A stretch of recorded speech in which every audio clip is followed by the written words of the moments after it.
All right, folks, you're live with Lonzo, the Godfather of West Coast hip hop. We do this every Tuesday, y'all. Me and Dusty talk about hip hop. We got all kind of conversations for y'all tonight, folks. It's about to go down. Stick around, get some popcorn, because here we come, folks. Like I say, every week, from the West Coast to the East Coast and everything between, folks. From Eve after dark to concerts in the park, you're live with your boy Lonzo E, the Godfather of West Coast hip hop. This is how we do it, folks. This is how it's done. Me and Dusty every Tuesday. Nothing but having fun, baby. This is how it goes. Dusty one in the dugout. Let me see what he's talking about right quick. Yo, Dusty. Yo. I'm here. Can you hear me? We good? Oh, shit. We down, up. No sound. I'm good. I ain't did nothing different. We have no sound on Dusty. Can you guys hear me? Can you guys hear me? It was working perfectly. Let me log off and log back on and see what happens. It's the same, Doc. I ain't changed nothing. Hold on there. See what we got. Dusty? Yo, check. They said they hear me. There you go. My bad. All right, cool. Yeah, the audience heard me. I don't know why you couldn't hear me. All right, there you go, folks. Hey, what's up with you, Doc? How you feeling, man? Man, I'm doing good, man. The holiday season is here, and I'm really excited about the good love we've been getting from these last few interviews that we did, man. Especially that Mike Klein interview. That's almost pushing 10K if you add up the official live and then the few other clips that I posted. It seems like that was the missing piece, Lonzo, and you made it happen. Man, you know what? I'm glad to say thank you, man, to Mike and to you for making this thing happen, and the audience and everybody that supported it. I put a little something extra on that right there. I had to make that one happen. Like I put a little boost on that one, did a little promotion on it to make it some people can feel. So it's all good, man. And hopefully we get more interviews like that for 2023. We got a lot of shit coming up, man. Yeah, looking forward to it, man. He said you've been busy lately, huh? Yeah, you know what? I've been busy, as my daddy say. I ain't gonna say that one. I've been busy, Doc. I've been super busy, man. This chamber situation and hood piece, both of them are developing legs, and the foundation's been laid for quite some time. And I think it's time for a hood piece, especially, to be promoted and be exposed to the general public, because the phone calls I take part in every Friday from this national call we do every Friday from East Coast to the West Coast, all the old school players. Everybody's just tired, man. Everybody is tired of the nonsense that's being perpetrated in hip hop these days. You got folks constantly promoting death, and oh man, we tired of people dying, but all they do is promote death. This is the most asinine thing I've ever seen in my life, for you to be crying about all the death in hip hop, then all they sing about is death in hip hop. And I'm like, dude, do you realize that some way, form, or fashion, you are definitely promoting the situation. You calling in the spirits that's beyond your recognition and way beyond your pay grade, Doc. So people are tired. West Coast is tired. East Coast is tired, down south is tired. So we do a call on the Hip Hop Alliance, led by Curtis Blow, KRS-One, Chuck D, myself, clientele here on the West Coast, Big A, Corrupt. We looking to bring Snoop into the project, to the situation as well. There's talks of doing a same gang type project, along with a big promotion to try and curb the violence that's taking place in hip hop, man.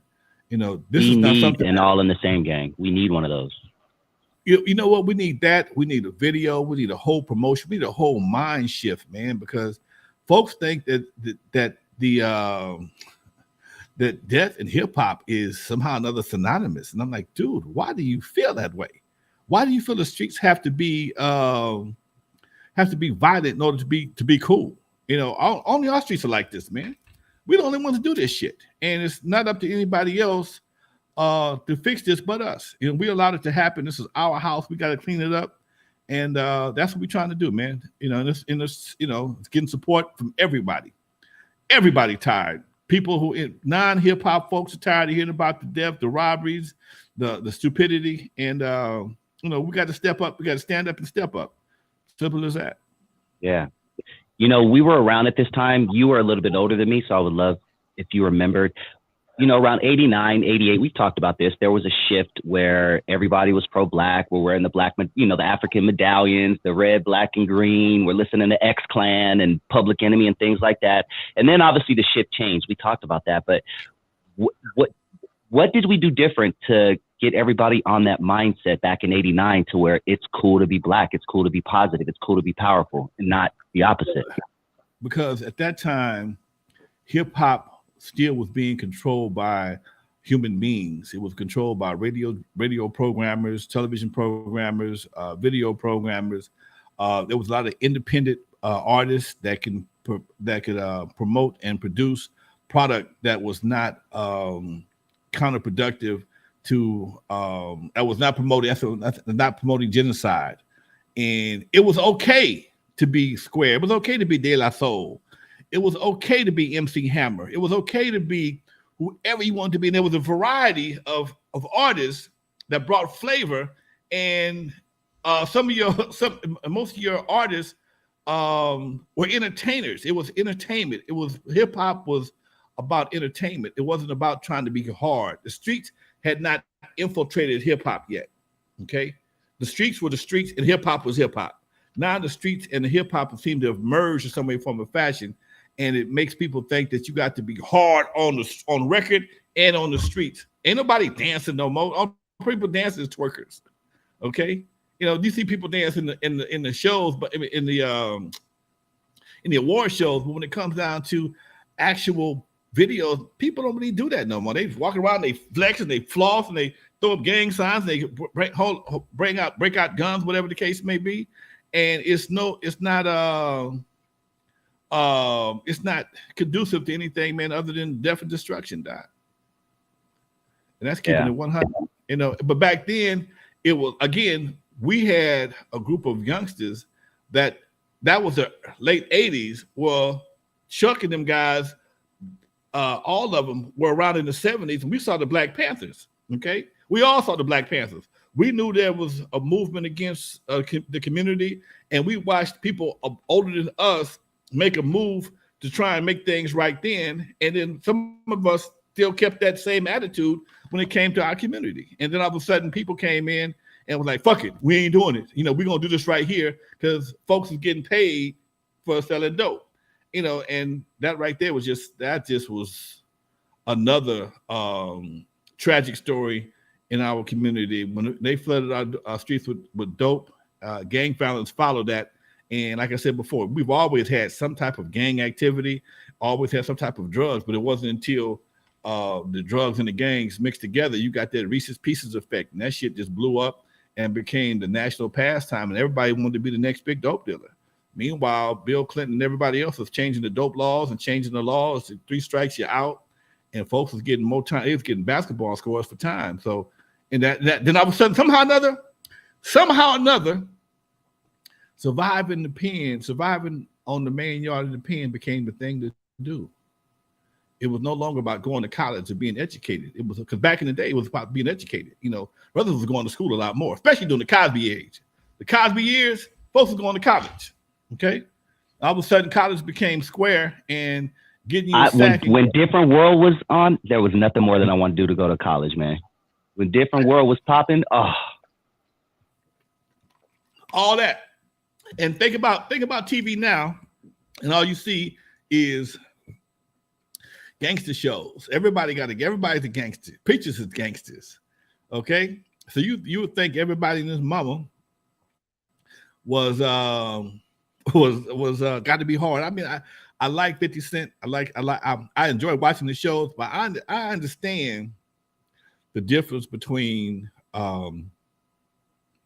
reality and fiction, and folks try to imitate the fiction that's on television, and that's some bullshit. I was watching Raising Kanan, and his mama come down the stairs wearing a badass coat, badass outfit, holding laundry.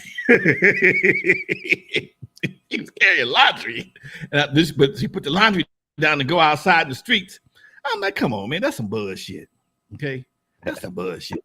She was dressed like a mug, man. She was cleaning all our doors, and she was coming downstairs. She got this little fur collar thing on, the light tight ass suit. And mamas don't do laundry like that, okay? But she put the laundry down. She was doing laundry. Then something happened at the front door. Next time she out in the streets with a 9, ready to put somebody down. I'm like, come on, man. We don't need no more of that. The problem we are inundated with that right there. Everybody, mama, a gangster. Everybody's a gangster. Everybody sell dope. The only job they can get is selling dope. Ain't no successful truck driving companies. Ain't no successful construction companies. Ain't no successful shit other than dope dealing, dope rings. And that's ridiculous, man. We're bigger than that. We're bigger than that. Yeah. You said something earlier that caught my ear, and it kind of goes into the topic I want to talk about tonight.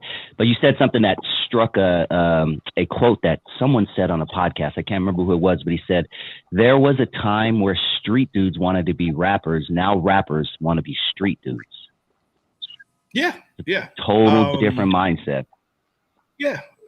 That's how guys like Easy got into the rap game. He was a street dude who wanted to be a rapper. He didn't want to be a rapper. He just wanted to own a rap label because it was a good way to make some money. And he got talked into being a rapper. He got coached into being a rapper. And these are things people forget. People forget the movie.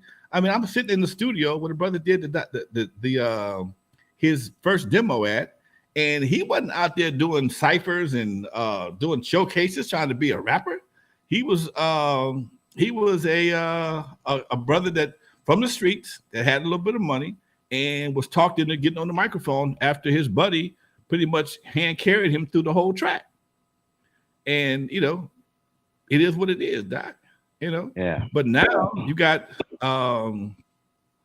rappers that feel that they're not real rappers unless they got a gun in their hand or talking about killing somebody or some stupid shit, man, which is the most asinine mentality anybody could develop. I've never seen anything like this before in my life, man. Scary, man. It's scary. Well, let's move on because there's so much to talk about, Lonzo. And I like everybody's comments below. I said, who would be some of the rappers that you would like to see on a 2023 version of All in the Same Gang? And we're getting some good stuff. We're getting Sugar Free, Above the Law, Warren G, Ice-T, 8 and Quick, BG Knockout. I said Kendrick Lamar. I also think E40 would be great. But if you guys know anything about any younger cats, what about some younger cats out there? Comment below. Who are some of the younger West Coast artists out there that you would like to see on this project? Yeah. Who from the West Coast other than Kendrick Lamar is from the West Coast? It would be rough, right? That doesn't push. How do you push same gang, but you a blood or a Crip? Correct, come on, man. Homie.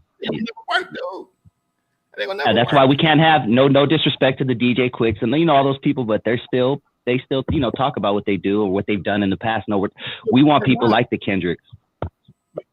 We need more. We need more scholars, next gangsters, and fewer gangsters. We got enough gangsters. Okay, and they still only deal with it. They only shoot at each other. Yeah. And I'm not telling them to shoot at nobody else. I'm just saying, why is the hell is the only person in your sight look like you? This got to be the dumbest shit known. Come on, man. Man. Well, let's talk. Oh, go ahead. Oh, okay. No. Yeah, we got a lot, and it's all going to come into play. Let's talk about TAKEOFF. It's been a couple weeks. Like I said, we had some awesome interviews, so we haven't really delved into some of the stuff going on. But just as of recently, TAKEOFF's alleged killer has been arrested, and the charges are carrying an illegal weapon while being a felon. Lil Cam is the guy. I'm going to give you a little breakdown and the people in the audience, and I would love your thoughts at the end, Lonzo. But it seems like the internet is and has probably already solved this case. Big YouTubers like DJ Academics did hours-long videos where they literally broke the whole shooting video down. They played it in slow motion, rewinded it, they zoomed in. And DJ Academics said that this guy was the alleged killer weeks ago, before any arrests were made. Now, this is a trip that, Lonzo, that I would love your thoughts on. People are actually getting upset at DJ Academics for helping the police solve this case. What are your thoughts on that? In my opinion, that's needed. We need to partner and That's the culture we live in, where they're getting mad at him. How stupid we are. Oh man, rest in peace, Offset. But you can't tell the police who did it. Man, come on, man. Stop being stupid. Stop being stupid. The police gonna do the same thing he did. He just did it for the YouTube. Okay. The police are not stupid as you want to believe they are. They're gonna get the same video. They're gonna break it down the same way. But because a brother pointed it out to his audience, now what? He's some kind of snitch or something? Man, get the fuck out of here! Everybody mad at the wrong person. Why are you not mad at the person that killed the man in the first place? Why are you not mad at him? Are we supposed to defend him or protect him? Come on, man. This is the problem we got right now. How is it that you can protect or try to hamper the police in capturing and prosecuting somebody you claim to love, but you can't help the police because that'll make you a snitch? Man, get the fuck out of here. That's that bullshit. That's that bullshit. That's that shit. That's the part that I cannot relate to, man. I can't understand. Oh, man, he shouldn't be helping the police. Okay, what about the fact that homeboy shouldn't have shot him? If he hadn't shot him, wouldn't be nothing for the police or him to talk about.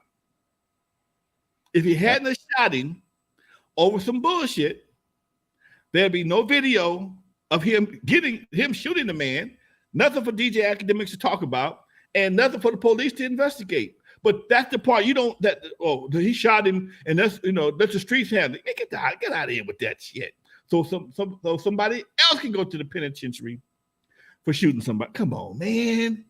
We got to stop. We got to be smarter than that. See, that's just ignorance. That's the niggaverse shit. Mm-hmm. Yep. Niggaverse. Where a little nutsack is the president. Nutsack is the president, boy, and little ass crack or butt crack. Butt crack is the vice president. Come on, man. Oh man. Well, let's keep it in the niggaverse, Lonzo. Something that happened a couple of weeks ago that we didn't get to discuss because of our awesome guest that we had.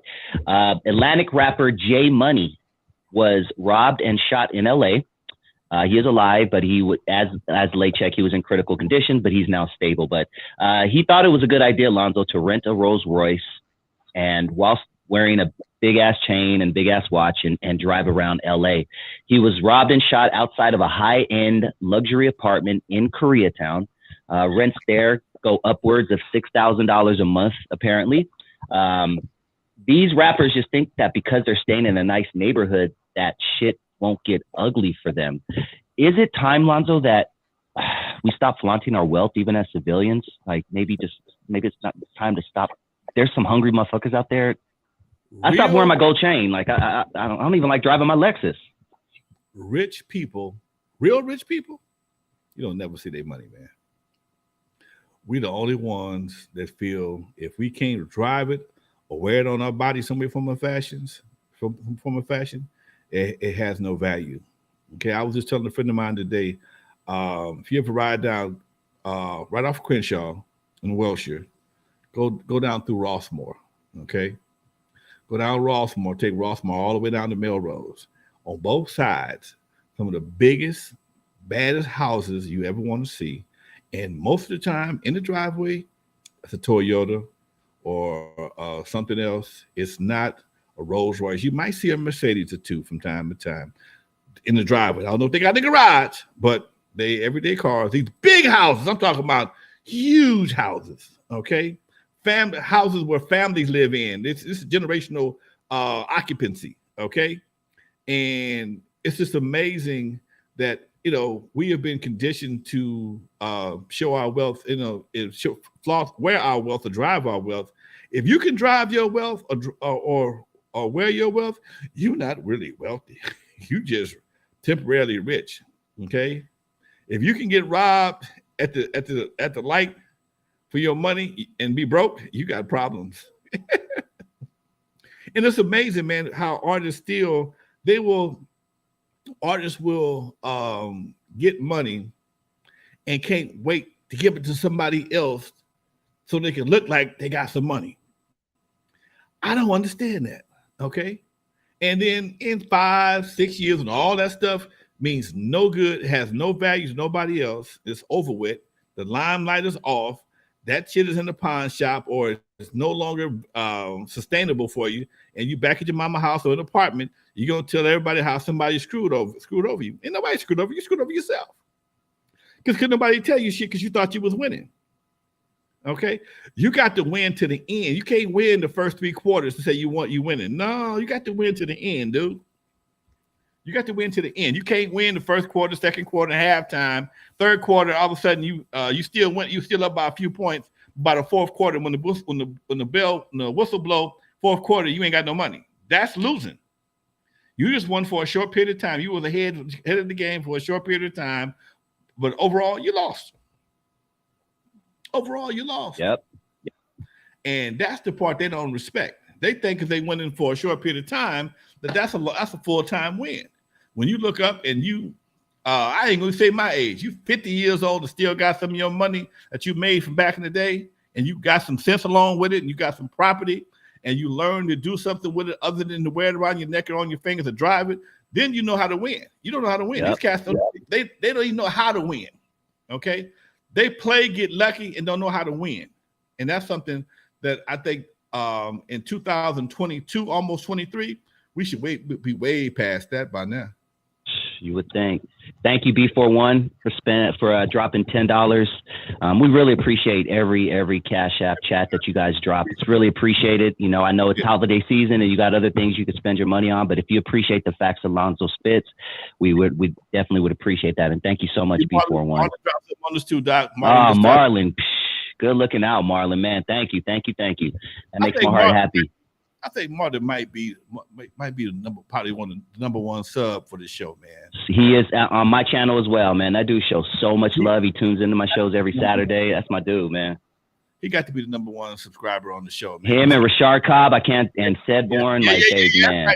That's right. We got a few. We gotta show him love because they be every week just showing mad love. Thank you guys so much, man. But you know what? Going back to something you were talking about, Lonzo, because about us wearing our wealth and spending money where we shouldn't be and things like that. When I was 16 years old, E40 came out with a song called Players Ball. And in that song, he said a line that stuck with me to this day. And he said, don't buy an $85,000 car before you buy a house. And for some reason, Lonzo, that stuck with me. And I didn't do that. I bought my house first. I got all my shit in order. Then I bought my Lexus. I just got my Lexus a year ago. I'm 45 years old, you know, but I made sure all my shit was in order before I did that. And for some reason, that line stuck with me. And it was just something that you brought up that made me think about that, man. You know, that's what happens when you have OGs that care about you. They put you on the right track. Okay. They don't ooh and ah you into bankruptcy. And even me, when I first hit my first lick of the Eve After Dark back in 79, 80, buy a house, buy some property, boy. Don't be spending up all your money on them goddamn cars. Them cars get old quick. And I bought my first house when I was like 23, 24. Pay cash for it. It was like I had it like that. Pay cash for it. And then a few years later, I bought the house I'm in right now. And that was the best thing I did. I mean, you can't tell nobody, you know, no matter how hard times get, and if you have your own house, not apartment, not apartment, your own house, times get bad. If push comes to shove, I can sell this and go retire someplace. Okay. Yep.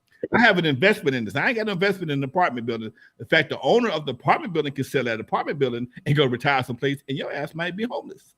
Fact. That's what's happening every day. Folks is, oh shoot, how much you want to give me for this thing? No owner come in, rent control or the rent situations go up. It's no longer $1,500. Now it's gonna be $2,500. And if you can't pay it, buy. And in fact, here go a box, go move in. And that's how cold they doing folks these days. I mean, apartments around the SoFi for Inglewood, man, it was $1,500, $1,300, $1,200. Shit, 3,000 now. Easy. 3,000. You can't go down Prairie and do nothing, bust a left and do nothing, but go drop off Uber Eats or something. Okay, you might drop off some Uber Eats. Other than that, you ain't gonna live. You're not getting out to live, to move, to post up. So yeah, this is the kind of situation you're in. So when you have your own property, you can do that. In fact, if you're really smart, like I did for years, I rented out rooms to other people. My my studio, I have a 3-bedroom house.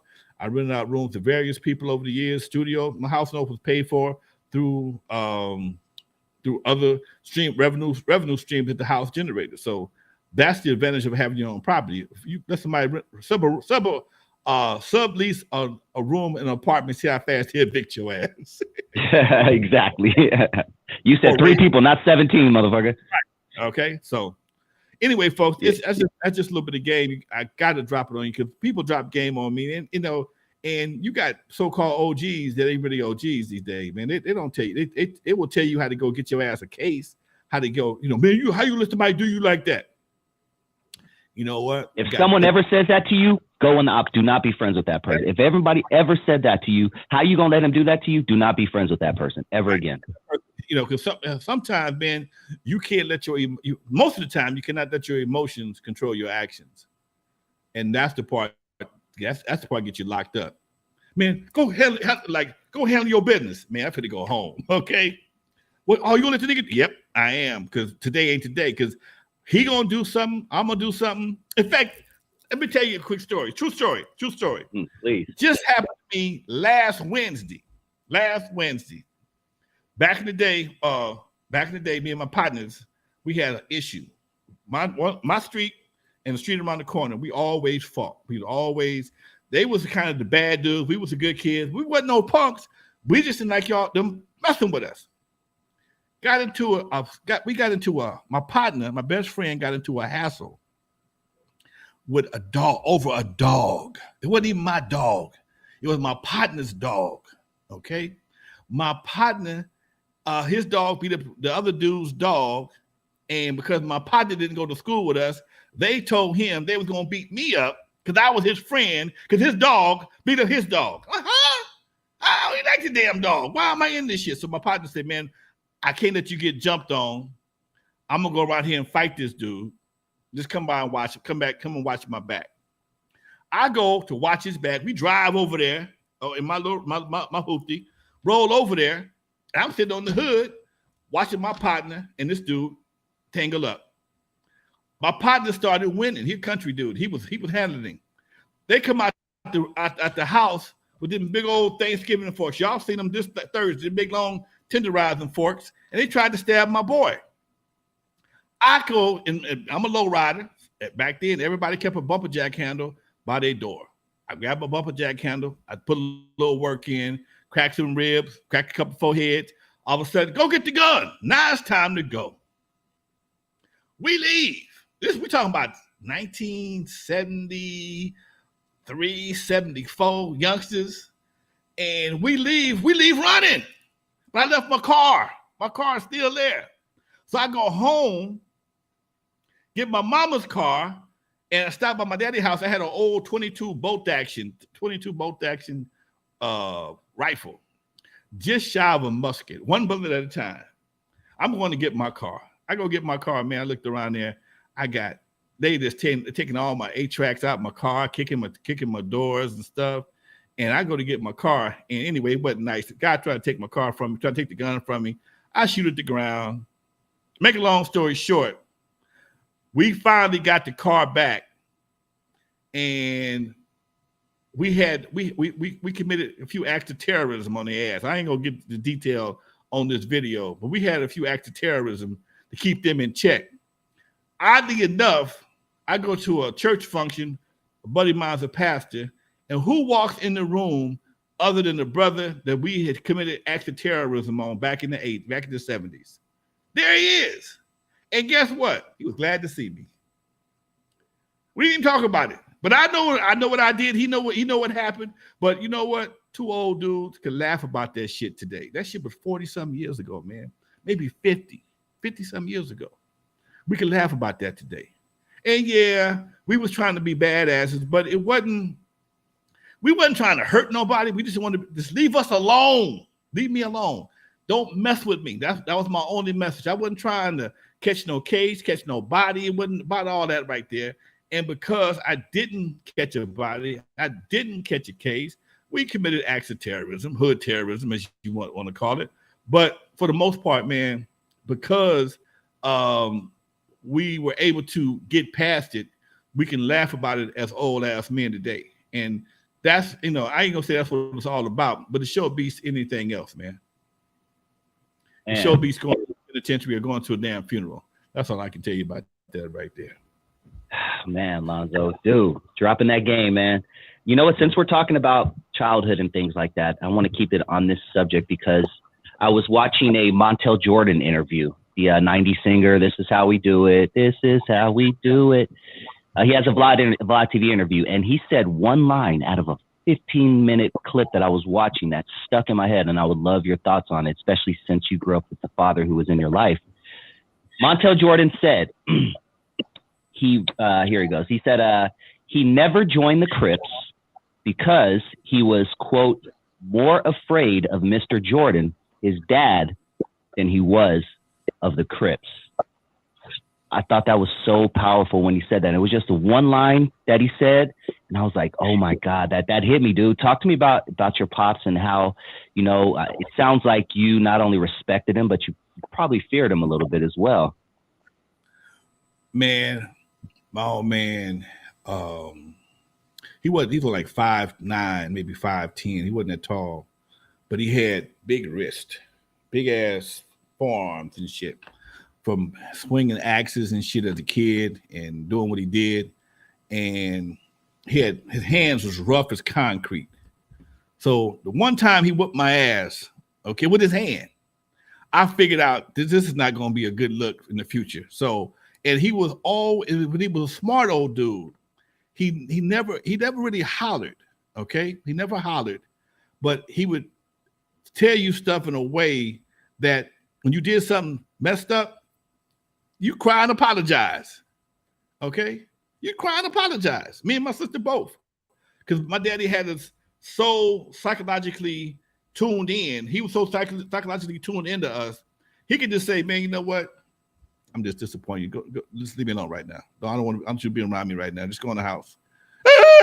They can start crying. But here you go, okay? Because we wanted to be around our dad, okay? My brother, he didn't give a damn, okay? But me and my sister, my younger sister, we were so tuned into my dad that if we couldn't be around him, that was a punishment worse than an ass whooping, okay? And because he always talked so good about us. Me and my sister was laughing about this on Thanksgiving. My name was Champ. Her name was Lucy. Her name was Cynthia, but he called her Lucy, and we never understood why. Okay, and the names didn't mean that, but those are his pet names for us. If he called me Eric or Lonzo, I'm in trouble. Okay, and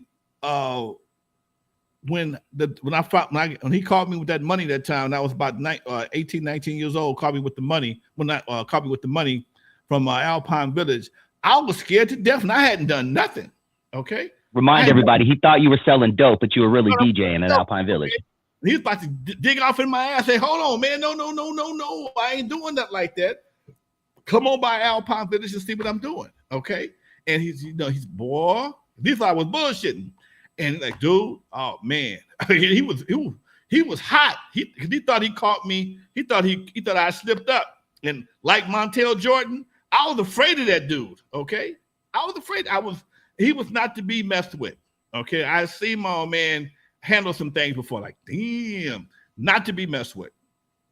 And but on the same token, once he realized that I wasn't selling dope and I was trying to do something different, he was my number one supporter. Okay. And with that fear came a lot of love. All right. With that respect came a lot of love, I should say. And like I said, he was my number one supporter till he passed, man. And that's we missed that in the hood right now. The crack era took a lot of that out of the community. Okay. I was blessed because I had multiple old school dudes to help mentor me. I had my old man didn't know nothing about the nightclubs other than partying. He turned me over to Jeffy. Jeffy would let me pay my rent unless he gave me a lecture. Okay, when I left Jeffy, I went to do those. Old man Dootsy, I love that. That's cool. Lecture. Okay, he gave me another lecture on how to do distribution and make records and do concerts and stuff. I was doing shows that do those, but I didn't do concerts, so I got to do those. Okay, because he was doing concerts on a regular basis. And it just one after another. And I had another guy, my first manager, Swamp Dog, who's been on the show before. Great dude, still alive today, man. And even right to this day, if I have an issue that I have a question about the record industry, I'm gonna call Swamp Dog, and Swamp Dog gonna give me. He's gonna give me one or three. He's gonna give me a multiple choice answer. Okay, and that's what reminds me of my old man. He would give me multiple choice answers. Now you can do one or two things. You can just say forget it and let it go by, and it's gonna get over with. Or you can go get you a case and take a chance on going to the penitentiary. What you think? What you think was a good idea? I think I'm gonna see what happens and let it cool down. I don't want to go to the penitentiary. That's what he would do. Okay, let you make your own decision. He didn't tell you don't do that because you're going to jail. Well, I tell you what, if you do this right here, in a short amount of time, it's probably going to go away. And once it go away, y'all can talk about it and come back to it later on.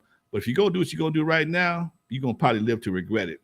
And either you're going to get hurt or he's going to get hurt. And one of y'all end up in jail or possibly dead. Because I went to him with some shit. I wanted to go do something. And he said, no, you could, but what's that really going to solve? Okay. I ain't got no money for no lawyer. I'm gonna tell you that right now. I ain't got no lawyer money. I ain't got much bail money. So if you get caught, you probably gonna have to get a public defender. They ain't gonna really do nothing for you. So I'm telling you, before you go do something, think about it. And that's how you learn how to critically think your way out of a situation. Don't let anybody talk you into doing no shit because you mad because somebody upset you. That's why these niggas is dying every day now. Because somebody, you hurt my feelings, you took my money. Y'all was gambling, fool. It was gambling. There's a chance you're gonna lose. Okay? Everybody's not a good gambler. That street gambling, I learned that a long time ago. Everybody can't lose. Anybody can win. And sometimes I tell you what, some cats don't even know how to win. Okay? You got to learn how to win. I was listening to a video, somebody who was talking the other day. I was watching a YouTube video, and he was saying who was I listening to? He said he was in a crap game, and he looked up. He was the only guy. Also, OG Steve, much love to you, Doc. Yeah, thank you, BX in the building. I know what you're talking about. He's you're always going to lose, basically. Yeah, he said he was in a crap game. He was doing real well. They was in his room. Oh, it was my man from up north. Damn. Yuck Mouth? No, he looked like Bootsy Collins' son. They called him Bootsy Collins' son. Drew Down. So he was doing that movie with Pam Grier.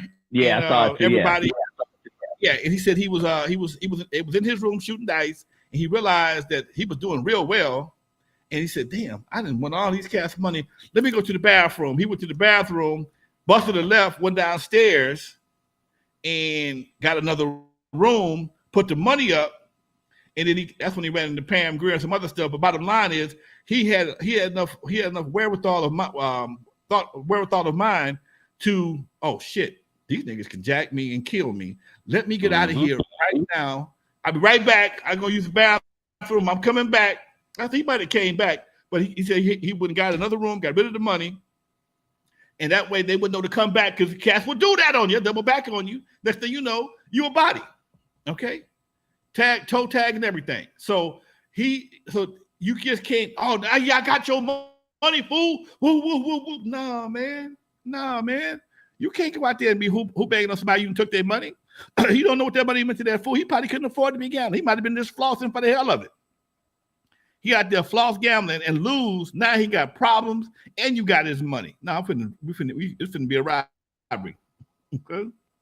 It's finna be a robbery, and that's how cats think, man. So everybody can't win. Everybody don't know how to win, and most cats damn sure don't know how to lose. Mm-hmm. Oh man, ain't that the truth? Emotional. They won't let you leave. They won't let you leave if you up. Only way you can leave is you got to let them win some of their money back. You ever seen that? Yeah, you can't leave right now, fool. You up? I came to get up. I'm trying to get up. And guys feel guilty about leaving when they up. Okay, I felt the same way. I was in Vegas one time winning. I realized Vegas don't care. I had the same mentality. I should leave right now. Well, go and get up out of here. You can leave in Vegas. That's why I only gamble in Vegas. I don't gamble in the streets. No. Yeah, no street gambling. I would say stay away from that if you can. It's just all around a bad thing. What trips me out is, unfortunately, that's what they're saying. Takeoff lost his life. If you think about street gambling, let's say dice, Lonzo. I mean, first of all, you're low to the ground. Everybody's low to the ground because their money's on the ground, right? And you're already wary of everyone around you, you know, so you're watching your money. Everything's moving really fast. And my thing is, when you're gambling with other people, let's say you go to someone else's neighborhood and you're gambling with all of them. Yeah, they're going to let you, you know what I'm saying? They're basically, at the end of the day, they're going to divvy up all the money that they got from you. Even if they do lose, you're going to be out. And it's just, I don't know, something about street gambling. I feel like it leads to a bad situation. I've seen very few situations where street gambling left. Everybody was okay with, you know, taking right. the loss. It's always loud. Yeah, come on, nigga. Like, it gets really aggressive. And we used to shoot dice at the Current Affair at nighttime, man, and we had to stop doing it because the one night I wasn't there, broke out to a fight. Because my one buddy, he didn't know how to win. Man, if you take the man's money, don't pour salt in this man's wound, fool. Okay, don't do that. And I used to enjoy a friendly. I used to do a friendly dice game from time to time. And I was back. When I had the time, we had fun doing it. But I knew everybody was there. Everybody that we played, I played, but I knew them all. Okay, it was no strangers in the room.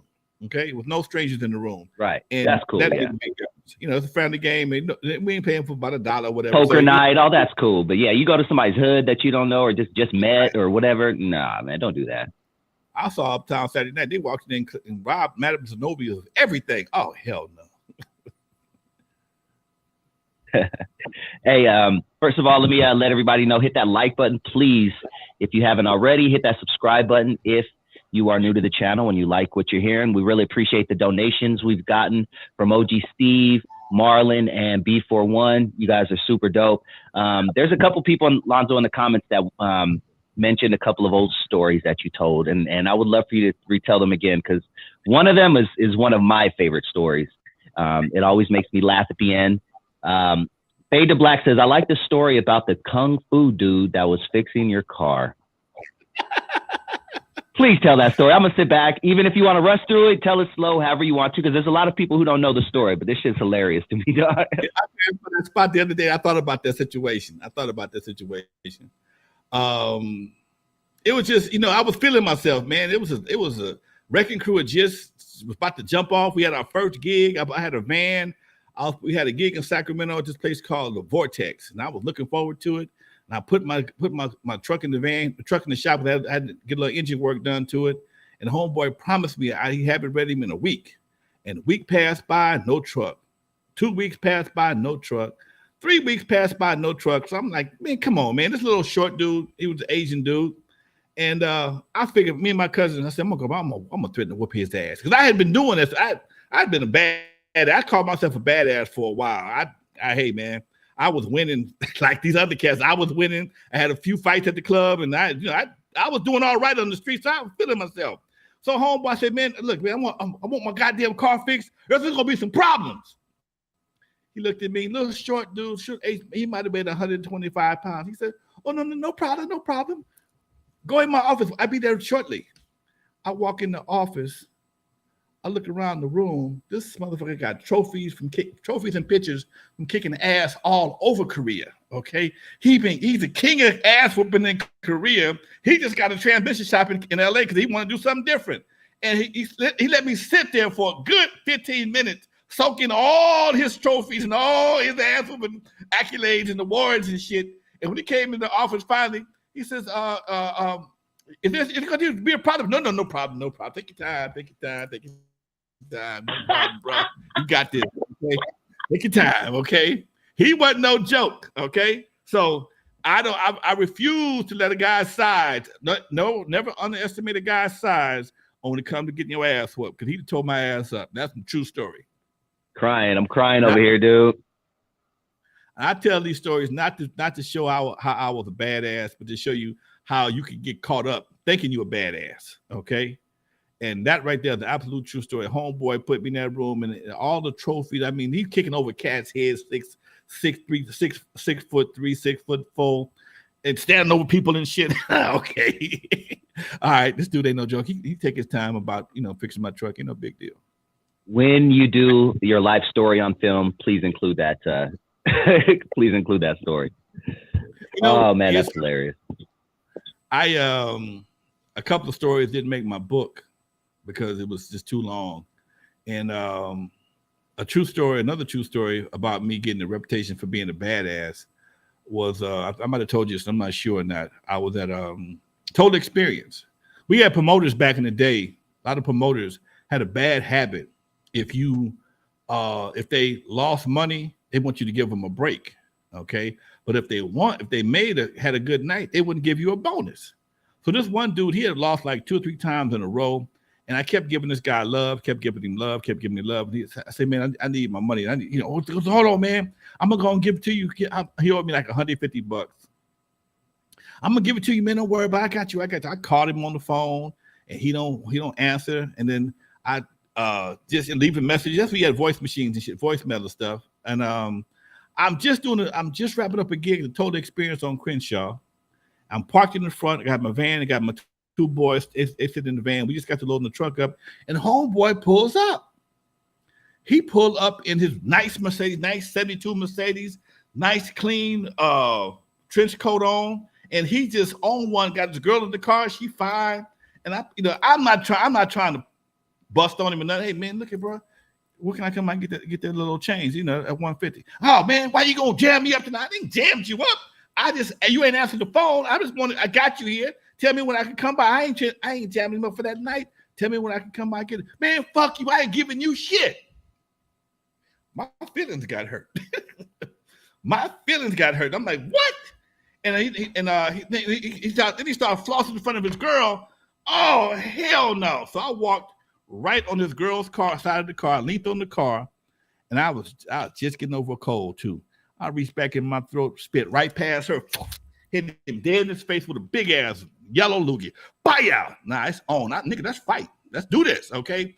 Now, as I back up off his car to go get in position, because we finna fight, my shoe come off, okay? I step on a rock, and I kind of go down a little bit, and I'm way out of pocket. I ain't got no defense mechanisms whatsoever. And I'm waiting for him to come rush my ass, and a few seconds pass by. He don't rush me. I look up. He holding his head. I'm like, what the fuck happened? What he didn't know is when he came around to me, one of my boys clocked the shit out of his ass, okay? So when the people came out the club and saw us having an issue, all they know is they saw homeboy holding his head. And from that point on, Lonzo knocked out so-and-so, okay? Now, what I didn't know is homeboy supposed to know karate. Everybody everybody thought he knew karate, and because Lonzo knocked the shit out of him, Lonzo got credited for whooping his ass, but Lonzo ain't touched the motherfucker yet. Damn.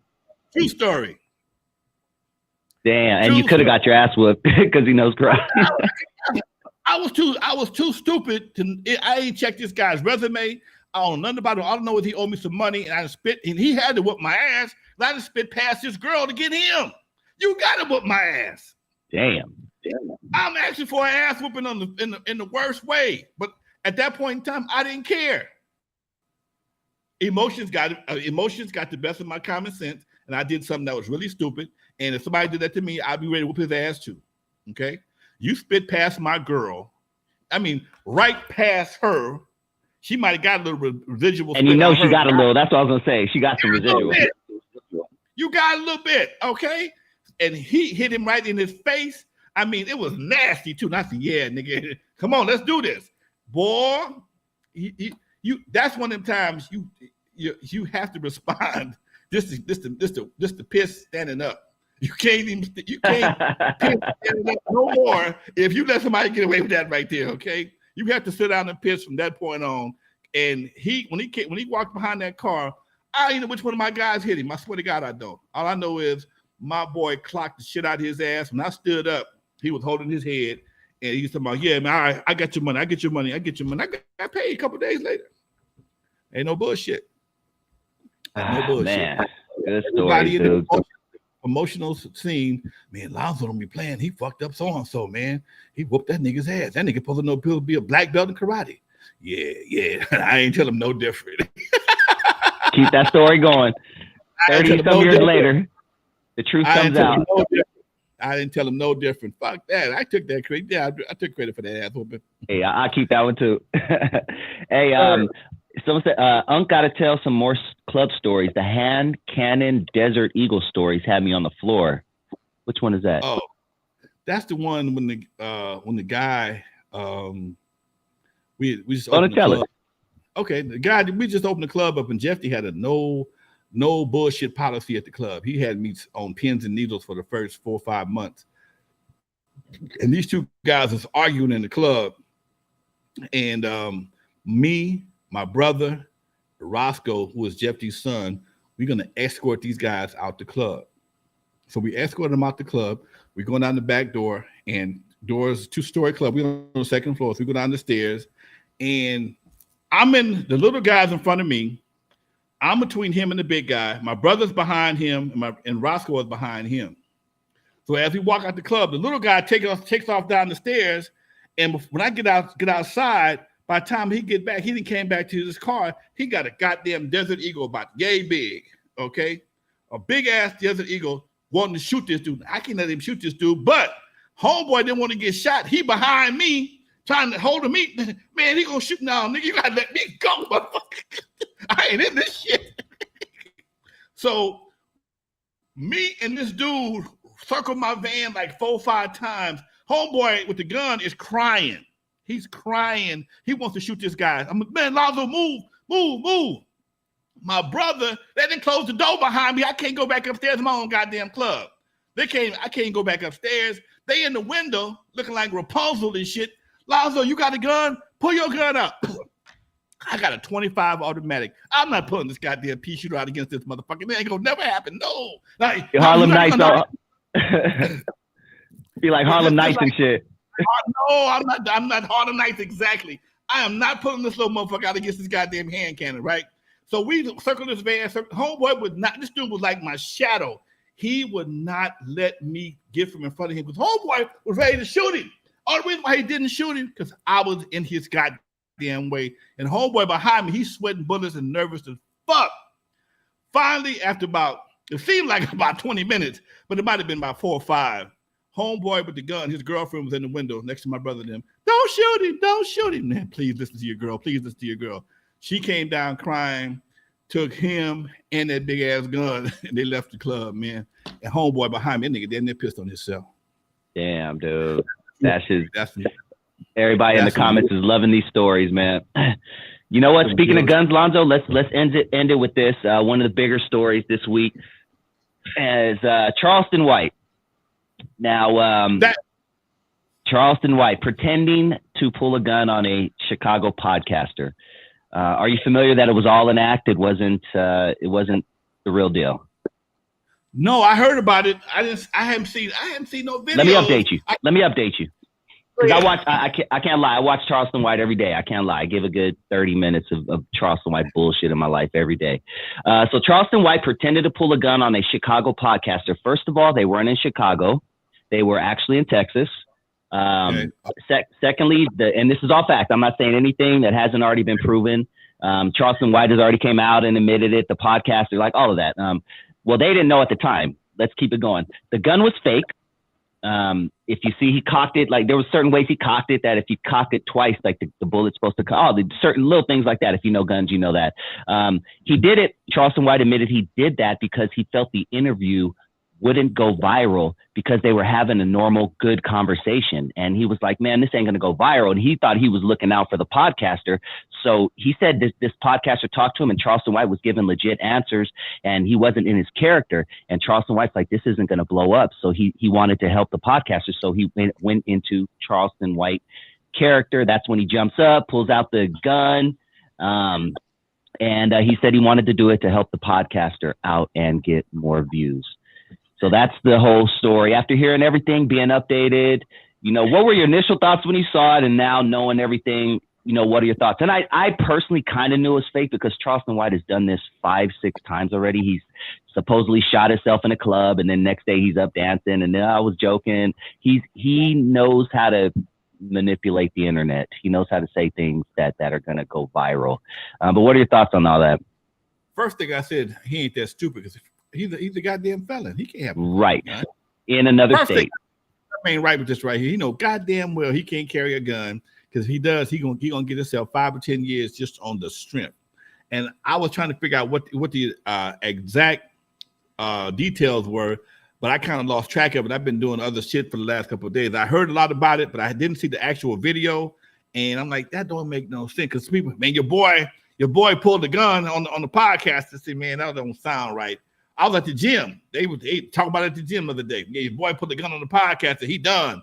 I say, man, I don't know. That don't sound right. Something don't sound right there. That don't make good sense. But again, when you watch Charles, because I usually put a little Charleston White in my morning right before my coffee, because he's a crazy motherfucker. And he's starting to remind me of the Joker. Yeah.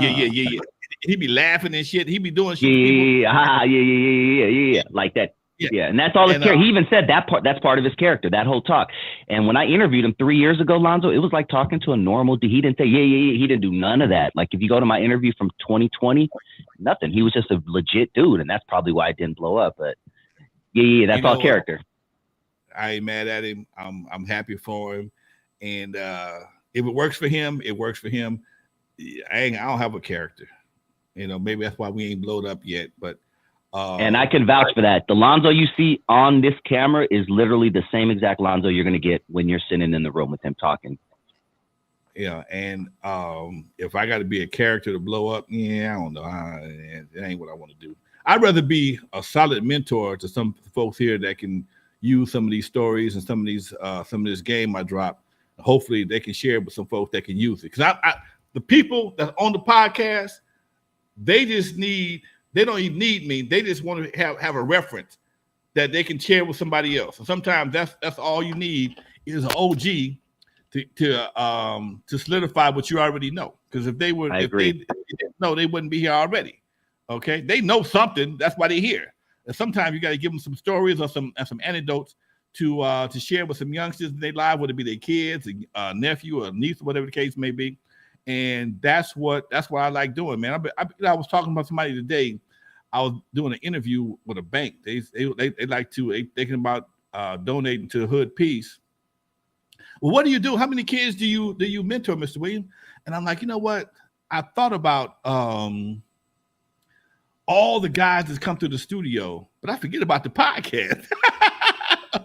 I didn't tell them I got a podcast with 13,000 people on there that I mentor every week from my own perspective. These are grown men, so they don't really need my mentor, but sometimes you just need somebody to reconfirm what you already know. If you've been doing it right already, you want to be around somebody that did it right, and I think that's important, just as important as somebody telling you what not to do, somebody telling you, reconfirming that what you're doing is already the right thing. And, that's my get down. So, like I told you, I think probably a couple of hundred over the years, but I've been doing this shit for 40 years, and it's way more than a couple of hundred. Not to mention the guys I've mentored in the podcasting classes or whatever. So it's and then I forget about my own crew right here. We just got a big family. So I'm gonna have to up that to a few thousand. Keep it coming, man. We need your voice out there, Lonzo. Couple more minutes. Any last words? What's going on with Dre? How's that been going? What's up with the show? Man, that's going great. I missed one day. I had to apologize to him. I got caught up in traffic, couldn't get back to the studio in time. But Dre and I are working on. Dre got some stuff he's working on as well. We both are part of the Hip Hop Alliance. But he's supporting the Hip Hop Alliance. I'm the West Coast rep for the Hip Hop Alliance, and we're looking to get a lot deeper with that in 2023, so we can help do our thing as OGs, man. If we don't get it done, it ain't gonna get done. In my family, at 65 years old, I'm the senior motherfucker, male. I'm him. I ain't got an uncle, my daddy, and nobody older than me. Okay, I'm it. Okay. Wow. And my older cousin, he died a couple of years ago. He was 73. And when everybody looks at me as the senior, as the patriarch of my family, you're the oldest person in your family. Wow. Yeah, not only a patriarch of hip hop. So as a patriarch of hip hop, we owe it to our YGs, our youngsters behind us to do all we can, try and set this thing straight, and hopefully give them something, up and coming artists, something to look forward to. If you can get into SAG after as a union, as a DJ, as an MC, you got action in healthcare, you got action in 401ks, 401ks, and other benefits that union workers get, man. And that's what we're trying to do now. You know. Oh, thank you, Stacks. Yes, in my chamber, we travel through Compton, man, and trying to look at businesses that are maintaining their businesses in a high standard. And we just gave AutoZone in Compton, one of the AutoZones, an award. And Chris Stacks just mentioned that. And that's from the cool, chamber. Man. So between the hood piece and the chamber, I'm a busy son of a bitch, man. But you put most 65-year-old men to shame. Keep it up. It's keeping you young. And man, good stuff, Lonzo. Much love to all y'all, man. Thanks for everybody in the chat room. Thanks for everybody that donated. Thanks for y'all being here, hanging out the whole 9 yards. Thank you, Dusty, for doing what you do, Doc.